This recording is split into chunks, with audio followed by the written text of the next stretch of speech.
You ask Tiger to calculate. This deals with long addition. The final result is 841.52. Let's solve it step by step. Rewrite the numbers from top to bottom, aligned by their place values, put zeros in the blank number places. Add up the digits in each column, from right to left. 2 plus 0 equals 2.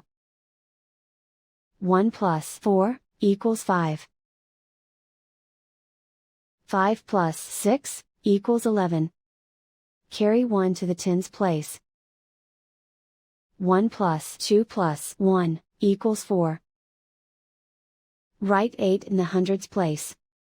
And so the final result is 841.52.